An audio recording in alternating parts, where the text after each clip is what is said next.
Hello and welcome. It is 6 o'clock. It is Tuesday and it is time for the 6 o'clock club. Hello from me, Andy, Twisted Narrative, and we have this fine fella here that joins me Monday to Wednesday most of the Me. time. Yeah, that is you. That Oh, is you. wow. Hello, everybody. Christian here. Just Enough here. said. You don't need to say anything else. We've got Matt in the chat and we've got Kyle in the chat.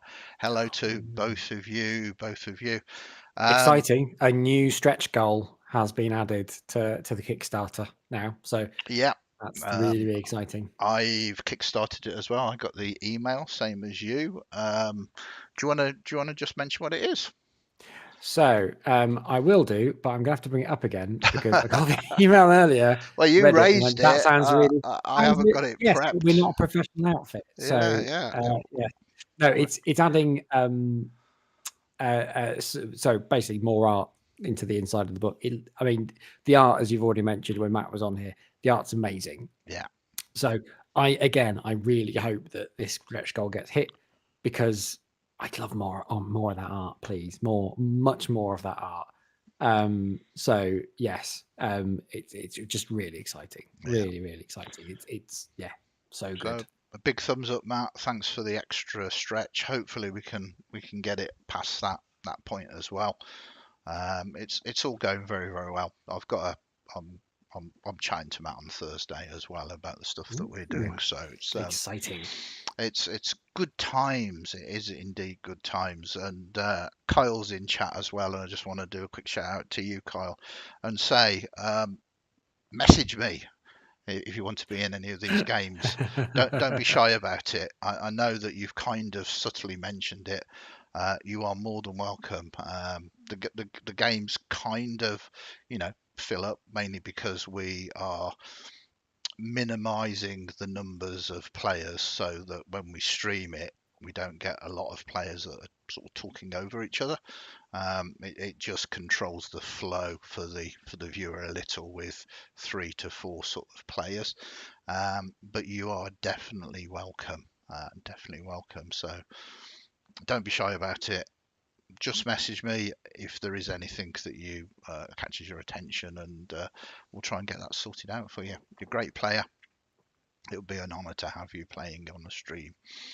Um, so yeah, I did the miracle thing last night. I was in two places at the same time. How Uh, did you achieve that? it's called scheduling, a little thing that YouTube allows me to do.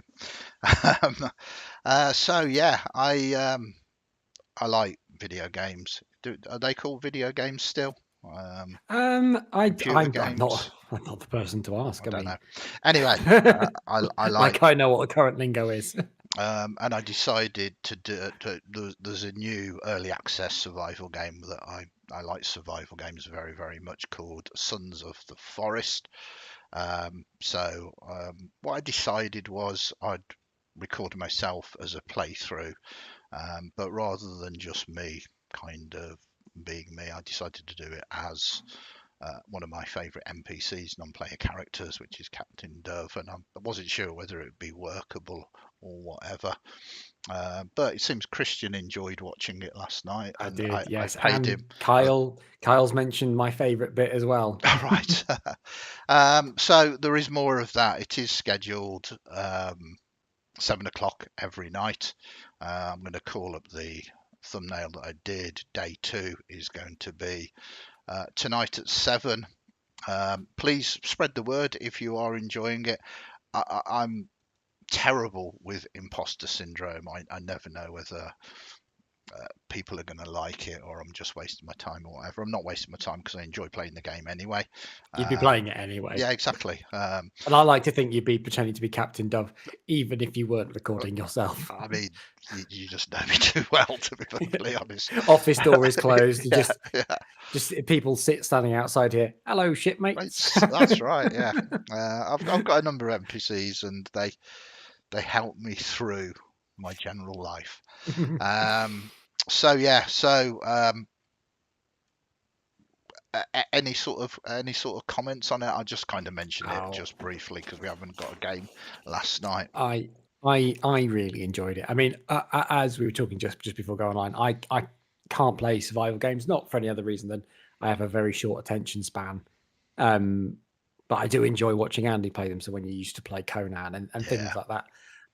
So I Captain Dove is my favorite character, my favorite of Andy's NPCs.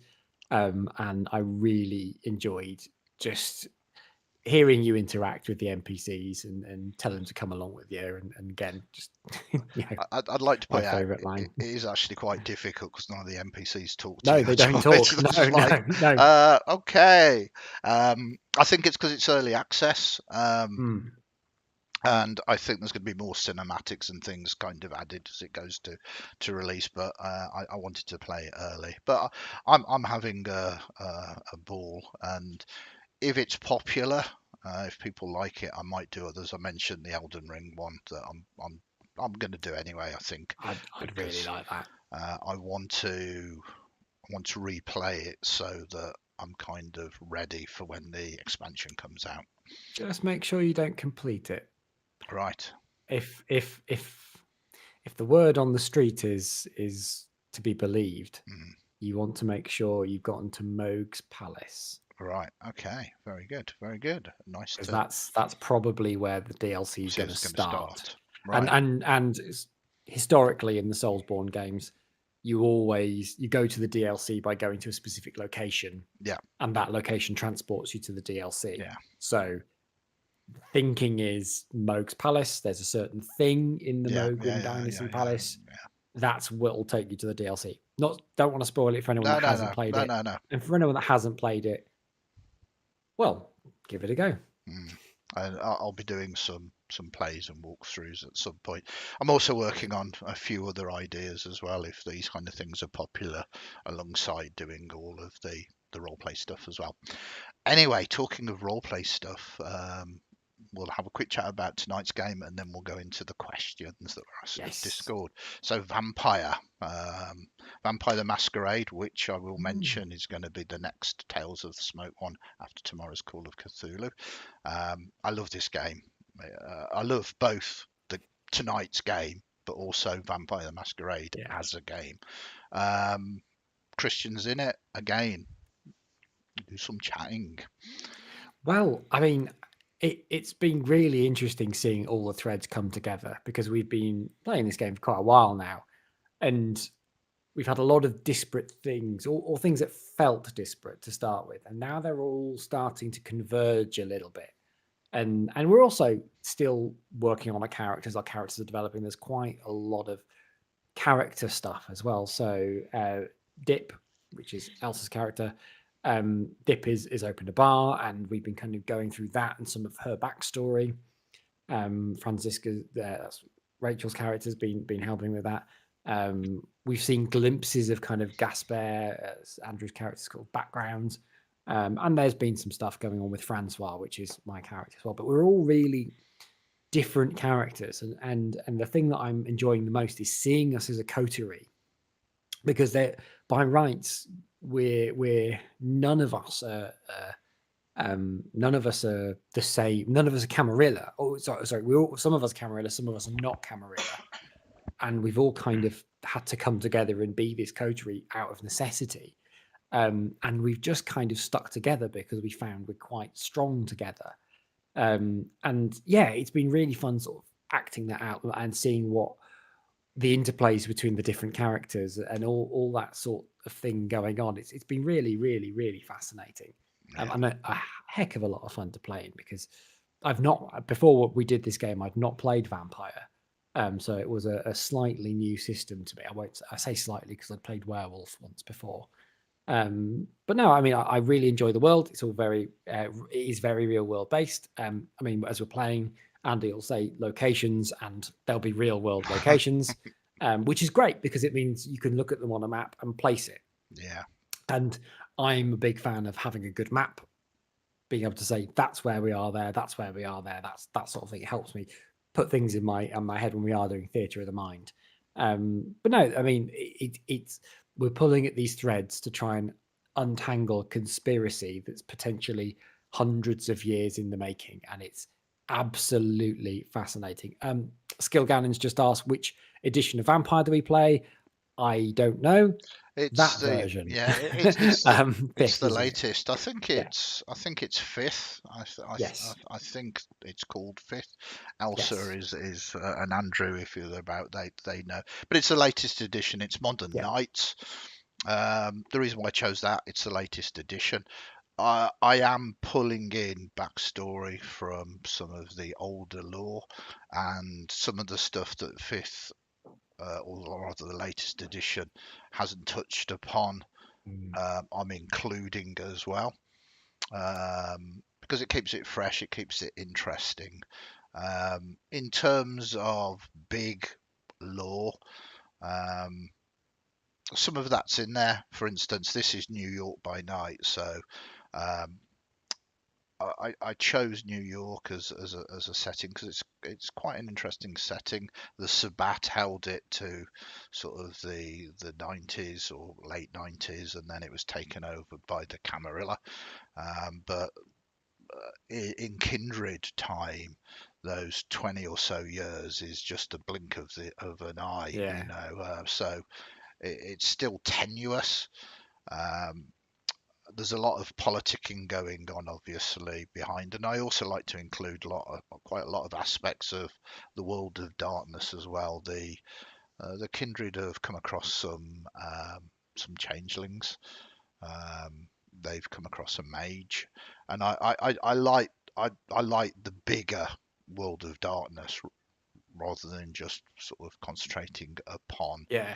Yeah. Uh, It's nice to feel like, because it does feel a bit like the other worlds are kind of pushed aside. I don't know, that's deliberate, because every individual world is mm, kind of we're well, everyone else is just a bit rubbish, aren't they? Like, we're the best. yeah, Um, but I like that we've touched there, sort of on the periphery. There's been some werewolves. We haven't actually met them, and then on the periphery, there's we met the changelings. We met a mage, and yeah, it is fascinating. And I, coming into this, the only knowledge I had of the world of darkness sort of was from the things that Rachel had told me about the game yeah, Bloodlines, yeah, because I haven't played it, and so all this existing lore, all this new lore, it's all new to me, yeah. and it's fascinating. So I will say, when I chose my character Francois, I chose a Toreador because that aligned closest to me. So yeah, Yeah, uh, excellent. one of my friends, actually, when I publicized One Last Score the other week, one of my friends says they run a vampire game and said, "Oh, when I said, oh, I'm in one too," went, "I bet you're a Toreador," and I said, "Yes, yes, I am." No, it's great. I love it. I love it all really. It's going to be interesting to convert it to the smoke. Hmm. That is going to be fun to do. And Elsa's just confirmed that it is V5. It is the fifth. I thought it was. Um, I don't really pay much attention to editions. I tend to use Rules. and rules. I tend to use the most up to date ones because I love buying the books of Yeah. whatever rule system. I like supporting creators. And Um, this version was a Kickstarter as well, yeah, because I've got, again, just behind me. I don't know if yeah, you can see it, but I've got the version that they did with the Kickstarter. So it came with the storyteller screen yeah. and a notebook that we can never use. I know, I know, I know. So yeah, tonight's game. Thank you for covering all of that. I'm very excited. It's just an enjoyable experience to torment you. Vampire's a Oh, very Francois fun gets a lot of game. torment. I mean, they are supernatural creatures, top of the Mm, food chain. Well, in the mortal world, anyway. indeed. Outside of that, into the world of darkness, it all changes, of course, where we all know werewolves are tougher than vampires, and No, they're not. No, no, we're better than the puppies. yeah, well, we'll see how that works out. But it's quite a nice sort of turnover that you've got these kindred that are technically very, very powerful, but they're terrified of everything. That paranoia of the kindred is really fun to sort of watch, and our players play it out wonderfully. Absolutely wonderfully. So, I mean, we spent a good 15 minutes talking about the launch of the Sons of the Forest and tonight's game. So let us go into the questions from Discord. Nothing too challenging, but interesting questions. Great for sort of comment. Okay, so which one would you like to cover first? Ooh, let's do how do you deal with larger groups? So, yeah, in the Discord, we were asked dealing with larger player groups, sort of 7 or 8 players. Yeah. How do you deal with that? And this is something I've had experience with, and I know you do as well, Andy, because I ran a group for 5 years with 7 people in, Yeah. and my advice is don't. but that's from a having done it for 5 years. I don't think I would want to personally run a group of that size again because it's difficult. And the problems I found was in encounter balancing, where you got seven people, and that's not just from a here's things that can challenge you point of view, which was a challenge. I Mhm. really struggled with that, but also from a giving everybody the space because combat takes a long time. If you're doing, say, D&D, it takes a long time. So you need to. I mean, the first piece of advice I would give to running a larger group is make sure you've got a group that is happy with that size, and you've got role players that are happy to give give help to other people and work with other people. When you've got that group where everyone's aware of giving each other space, because that really helps. If you've got sort of, I can work with you, I can work with you. If you've got 7 people in the group and they say, right, we're going to split the party 7 ways.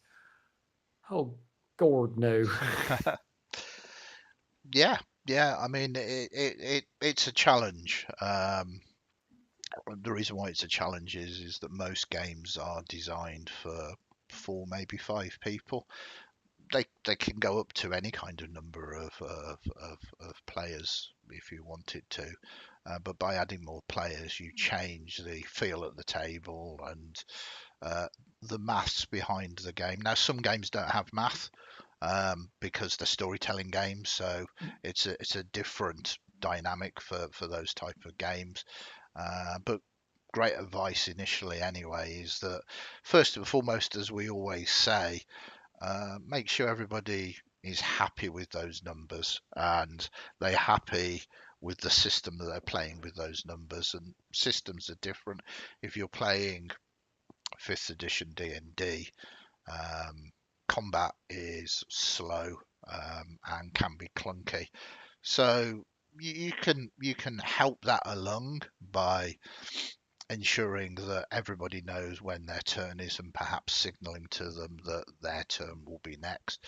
It's actually quite challenging, and GMs who say, "Well, you should know what you're doing before the start of your next turn because Yeah, combat is fluid yeah. and You never know. Not always. the battlefield can change just before your turn is about to go, and what you were trying to do or what you was focusing on is no longer applicable. The battlefield does change, um, but certainly with those kind of numbers, if you want to speed things up and everybody around the table wants to speed things up, um, sort of know what your character can do, knowing what your character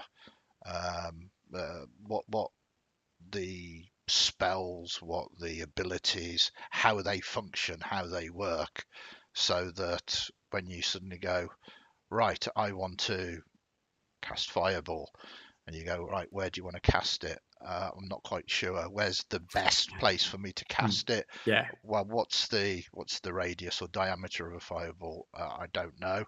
Um, it slows things down. Now, there's nothing wrong with people learning the game. There's nothing wrong with people not knowing all of that information. Some people don't have that kind of mind that can contain that kind of information. I They have don't. minds that contain other information.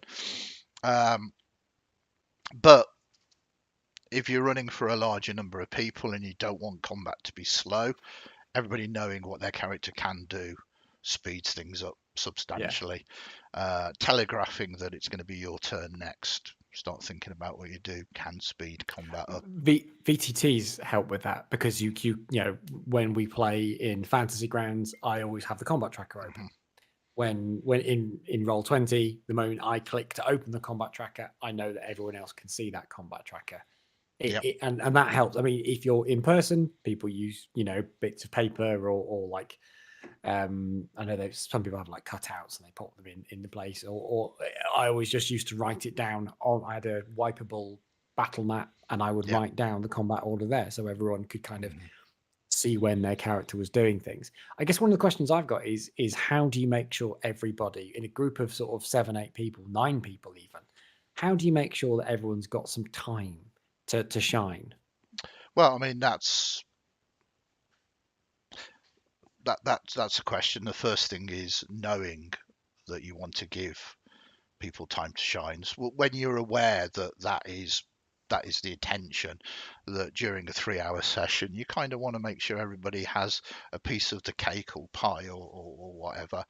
And obviously, sort of, if you are pre-planning, you kind of know roughly what's going to happen, so you can make little notes, backstory notes, or whatever else.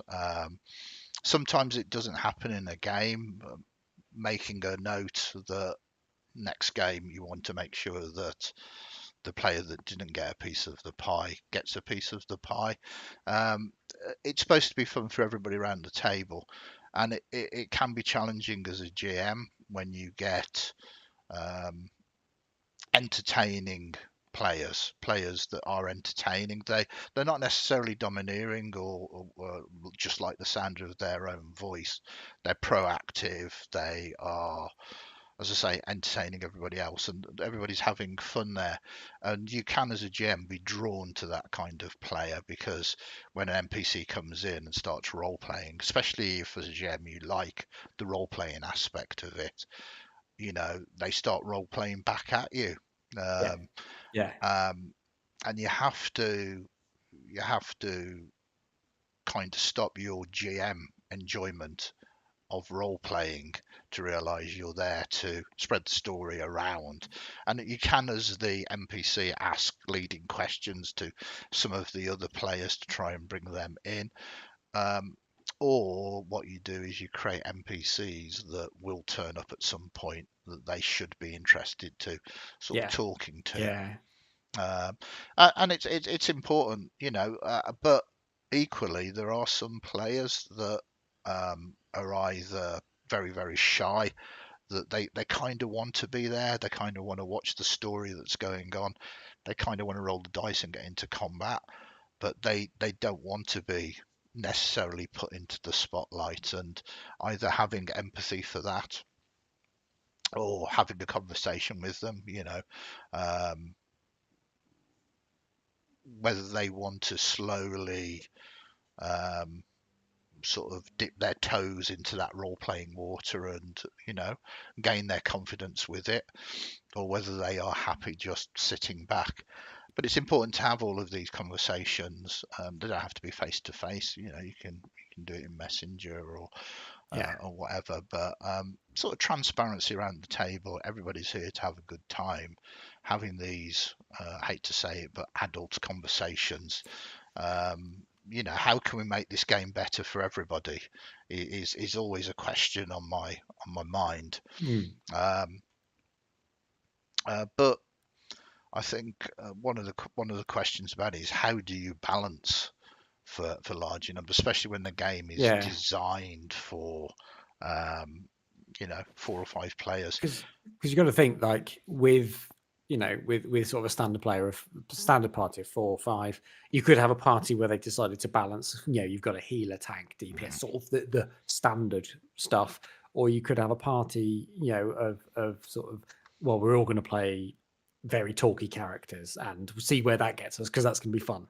Yeah, But when you've got so many, you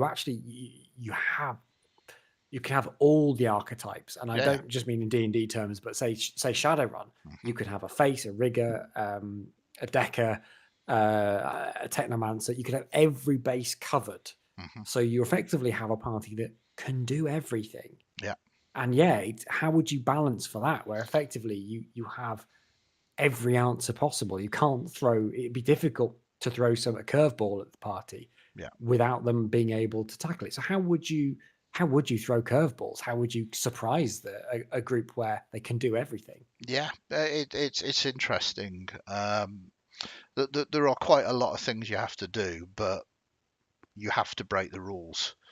Hmm. You break Fundamentally, the rules. well, You have to know them first. you change what's going on.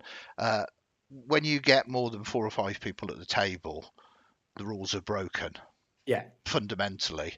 So it's no good looking at the rules that you've got because they're designed for that. You have to double up on it. Um, which means that you obviously increase the challenge ratings, the stats of the Yeah. creatures. That goes without doubt. You can still keep lower level, sort of more minion type creatures in there because it's quite good Hmm. for players to do one shot kills and to do that. But for certain others, you kind of bump it up. So it might take 1 or 2 rounds to kill them rather than a single sort of player killing something that they shouldn't really be able to do. I mean, it refers back to open dice rolls that we basically said. Um, what I do is I think about the NPC or the monster, and I think about the set of players, their range, abilities, and skills, and I sort of play it through. I don't actually play it through, but I play it through in my mind of, well, so and so can do 60 hit points of damage in a single attack, whether it's a multi attack or whatever. So and so can cast fireball. So and so can do this. So and so can do this. So added together, I now know what this monster needs to Yeah. withstand, and then you make it withstand that, and a little bit more. Then it's a case of, um, and this is more of a challenging one. How do you slow down or make the players challenged? And it's easy to take a number of players out of a combat, but it's not necessarily the most fun thing to do Yeah. because suddenly they're not doing anything. I'm talking about paralyzation effects, Yeah. Yeah. banishment. There are quite a lot of mechanics, certainly in fifth edition, that allow you to remove players. And it's, well, okay, banishment, it might not work, but if you want it to work, you just make the saving throw that they need to do, you know, higher than they can actually do, or Yeah. not give them a fair chance. So you can do it. It's just it doesn't feel right to do it. Um, Yeah. Yeah. I so mean, I used banishment on Saturday on one of my players, and I felt really bad because yeah, it was a great spell to use for crowd control because I've hmm got 6 players in my game. yeah, But then I was like, oh no, they can't. They're actually they needed to be in this combat, so I was hmm very grateful when I failed the concentration check as the character, and the character came back. I think one of the techniques I used actually when I had 7 players was I used to add hit points on the fly. So because I so with VTT, I tried doing public roles. It didn't work. Um, that was a limitation on the system yeah, because I take creatures that are something else and reskin them. hmm And somewhere in the system, I must have kept the original name there. And the words mummy lord came out. And I was like, well, it's not a mummy lord, it's an assassin. yeah, But unfortunately, the players kind of twigged to what the creature really yeah, was. And I didn't like that. But also, one of the things I like about the system I use is it doesn't tell my players how hit the enemy is. And I never tell my players. hmm They get a feel from me of how bloodied they are if they want, but I don't ever let them know. And I know Fantasy Grounds has the whole sort of heavy damage, yeah, whatever. But because I like that flexibility, because then I normally judge that first round of combat with because my players will either do really, really great and absolutely destroy something, or they'll do really badly. And sometimes I will adjust the HP, hmm based on that, because if I've put a couple of things in front of them and they've just steamrolled them, but it's been one level of combat, because I know my players enjoy combat that lasts a bit longer. Mhm. I sometimes do think, well, actually, I'll just throw an extra 100 hit points. I won't change the stat. I won't change their attack or Yeah, yeah. anything like that. I'll just change I will just change Mm. that little bit there, that little the HP. Um, I mean, but sorry, go ahead. yeah, no. I totally understand what you're saying. One way that you could rationalize that in terms of making it uh, a visible tell to your players and not have them thinking, oh well, he's bumping up the hit points, his healing potions, Mm, or magical items that yeah, heal. So as a bonus action, they heal up, they gain 100 hit points or 20 hit points or yeah, 50 hit points. And if you stack that into the monster blocks, I mean these items exist in the mm, game. Um, and most monsters don't use bonus actions because I mean they have them, they must have them. yeah. But It actually calls it out in a lot of monsters when they explicitly have them. Yeah, but I mean that is possibly Mm, a quite a nice answer to mm. that solution that is an in character one. Yeah, And obviously you as a game master, I don't mean you as a game master, I mean game masters in one general. as a game master. Yeah, They get to decide if and when they want the creatures to take that healing. yeah, yeah. Um, Well, I so mean, going back to one of yeah, your earlier points, the thing I struggle with is I don't have a lick of strategy in me, yeah, and I rely heavily on. I mean, now I love the book. The monsters know what they're doing, yeah, and the blog. Um, and if I look at one of my characters' character sheets, I just can't piece together that this is how much damage they can do. It just doesn't come out of my brain. So which is why I always did it on the fly. So I would let the first round of combat happen and then think, right, I've given them this many, this is how much they've got in the thing. Maybe I should multiply it out with that, and then I stick with that number. yeah, Which is why I've always done it, semi on the fly. Sometimes it's absolutely perfect, and I think that's fine. But yeah, sometimes just behind the scenes, I have to go. They need a little bit more to give my players, who I said yeah, yeah, a lot of my players are war gamers. They enjoy that combat aspect of it, and I've got some fantastic strategists in my group, yeah. and I can't play chess.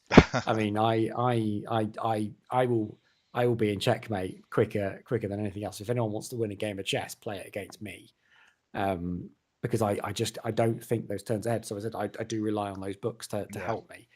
So actually, that might be a good one for the future. Actually, balancing yeah, encounters and you know techniques for the game master that might struggle, because again I do really struggle with knowing what everything is and knowing what everything can do. That's why I like Blades in the Dark, yeah, because it was nice and simple. You describe what you can do, and then it's easy for me as a GM that struggles with interactions. yeah, It was why I was very bad at Magic the Gathering.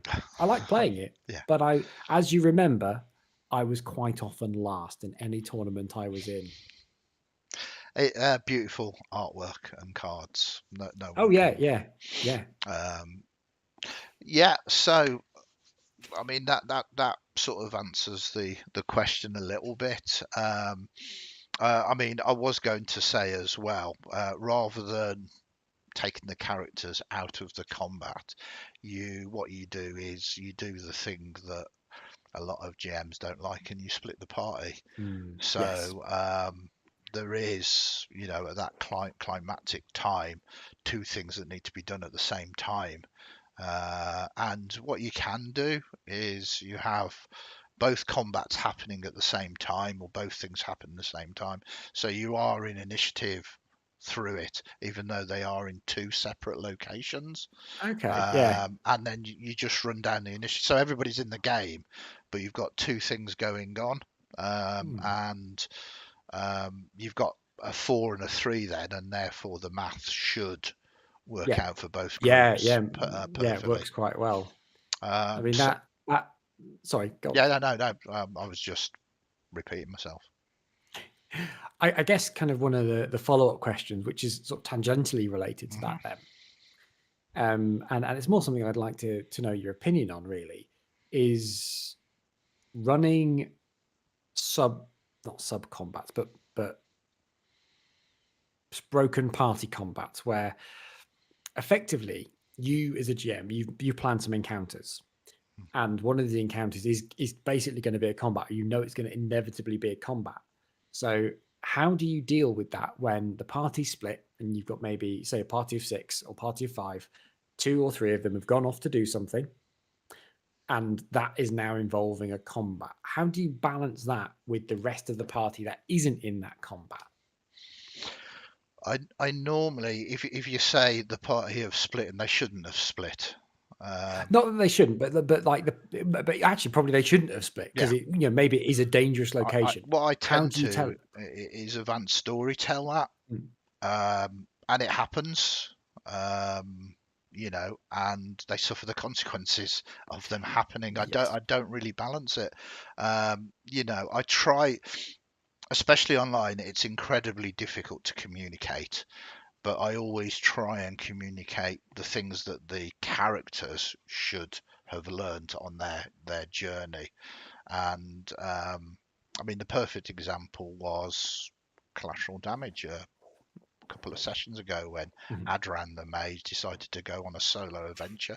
The Ah, collateral yeah, damage group were absolutely fine with that. They were doing their other things.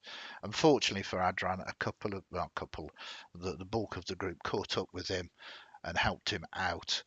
But had he, I mean, there was foretelling and signalling. The gargoyle had taken this robe of the magi, this yeah, legendary item from this mage. He'd pulled miners into the walls. They were paralysed. Um, Everybody was terrified of the gargoyle, whatever it was. And he did a lot of investigation, a lot of really cool role playing, finding out all of this information. Still decided to go by themselves. It was only last minute with some sendings that he decided to sort of wait. We could have lost a player. yeah. We could have Character. lost a character. Might have lost a player as well. He might have gone, I'm out. But um, I like open dice rolls. I play fair. I try and communicate the threat and the danger levels of what's Yeah, going on. Um, and I do that reversely as well. There are times where the information seems to lead you can split the party. Not that you need to sort of yeah, gaggle together as a huddle and not leave each other's sight for the entire campaign. Um, but I try my best to communicate what the characters are aware of. yeah, yeah, yeah, And I think that is the only way to do it, is be honest. And if it's looking, I mean, it is down to that GM going, are you really sure you want to do this? Are You you know, sure? This is your um, third. Are you sure?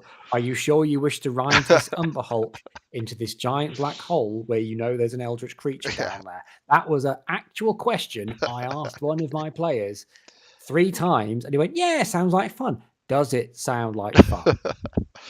Because Well, I you're mean, you're you're going to lose your character. I'm yeah. telling you now, you're going to lose your character. I mean, you can only be as transparent as that.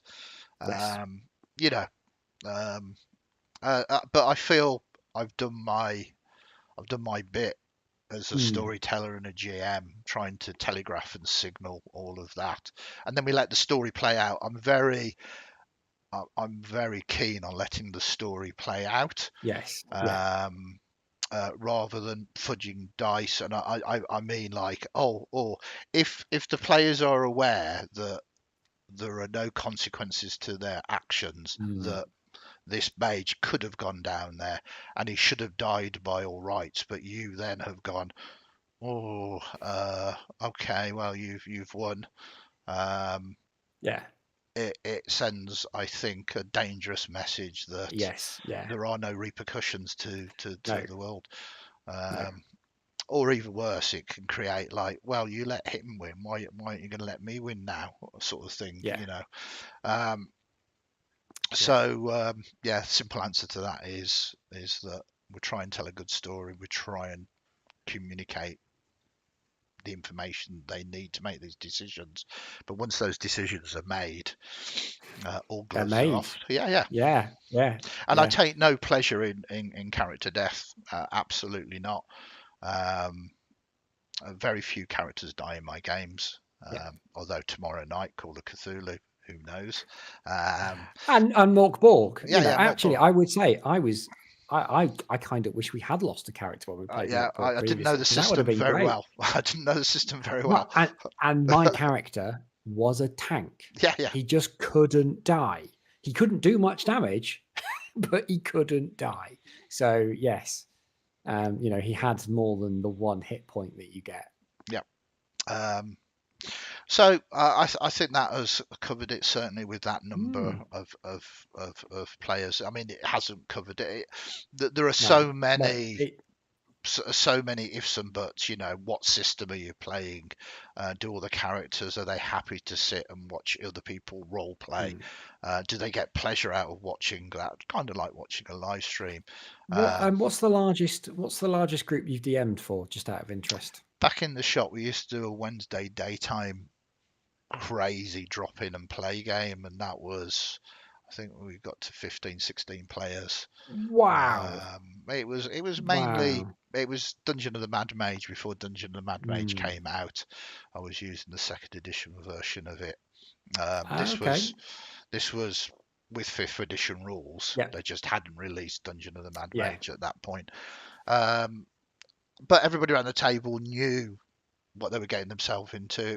Yeah. It was a free fun session of dropping in, spending 3 hours, kind of chilling with friends, battling monsters and the like. And uh, as long as everybody at the table is having fun, and Yeah. they you well. Captain Dove might be able to manipulate time, but me as a GM can't. So, it takes time to play your turns out. One Don't. round of combat for Yeah, yeah. 3 hours with Yeah, 15 of yeah, you. but everybody was there for that. They they Yeah. they, they fundamentally wanted to do it, and there are little things like, as I said, ensuring you telegraph who's going to go next, Yeah. and all of those kind of things. You can still have fun. It's a different experience, a very different Yeah. experience, um, but sometimes it's a fun experience. Um, so yeah, so. The thing as a GM is, don't get stressed by it. If you're getting stressed by it, you're obviously running for the wrong number. Yeah. Yeah. Fundamentally, I won't run for yeah, 7 yeah. again. If you're not Six enjoying is it, max. Yeah. if the table dynamics are wrong, and Mm. you have to have these adult conversations of, I don't feel comfortable running. I'm not enjoying the experience. And as a GM, you are a player as well, Mhm. um, and you Yeah. need to be enjoying it as well. Yeah. And I think that's one of the biggest things. Make sure you remember your GM is a player. yeah, apart from me, of course, when you're paying me hard, cold cash. But you're still a Um, player though. And as I've said before, the best sessions, the very best sessions have been the ones where you've seen like you've enjoyed yourself. Because regardless of whether or not, you do this for money, having you enjoy yourself in a session, knowing that you, Andy, enjoy yeah, yourself when we're playing D&D or Vampire or whatever, it makes the session better for all of us because we're yeah. all enjoying it. No, I'm quite easy to please, to be perfectly honest. I'm very Yeah. blessed and enjoy playing games, so I'm incredibly lucky, and I love everything I do. So it's good, but it's having the right mindset as well. When you go to run Dungeon of the Mad Mage, it's a mega dungeon. You Yeah. can't expect to come away with the buzz of high end sort of role playing. Yeah. Although there was some Yeah. good role playing in the previous game, but that is just an example of a dungeon. Whereas if you're playing, Blades in the Dark Yeah. or You get Vampire, different things yeah, out yeah. of it. But you have to enter that game with the expectations of the game that you're running, rather than, oh, maybe this big combat that we're about to do for fifth edition is going to turn into some kind of, Jane Austen novel. No, it's not, because you're running a combat. Enjoy the combat, Yeah, enjoy it for what it is, and you won't go away disappointed. Um, wonderful. Well, we're at quarter two. yes, we're getting ready for Vampire. So Ooh, apologies to the other. Oh, I like what you've done there with the lights. That is getting good. ready for vampire. Yeah. Apologies to the other questions, Ian and John's, but we will come to them probably. I'll chat about them on Friday, um, which are interesting ones. They're about um, sort of ready-made adventures, sort of versus homebrew, but also how to convert ready-made adventures to other systems, and about Curse of Strahd, advice on running it as well. Um, Two things very close to my heart, and I'm more than happy to sort of chat about them. Um, so we'll just do a quick outro, really, which is Captain Dove at 7 o'clock tonight versus Sons of the Forest Day 2. Looking forward to it Watch tomorrow. that if you can, or on catch up. Tomorrow, 6 o'clock club, Christian will be here, and we'll be chatting about Tales from the Smoke, and the Call of Cthulhu game that will be I have running questions, at and seven you must o'clock. answer them. I'm more than happy to. We'll call up that Tales from the Smoke, Call of Cthulhu. Myself as the keeper. Jocelyn is playing the widow, Ian the butler, and Dave the guide. On YouTube tomorrow, 8th of March 2023. Starting at 7. So I am very excited. Please put that into the diaries. If you haven't already, give us a like and a subscribe. It really, really does help us out. And me and Christian will be seeing you tomorrow night at 6 o'clock for the 6 o'clock club. Take care, everybody. Stay safe. Have a good evening. Bye from me. Bye, everyone. Goodbye, everybody. Goodbye.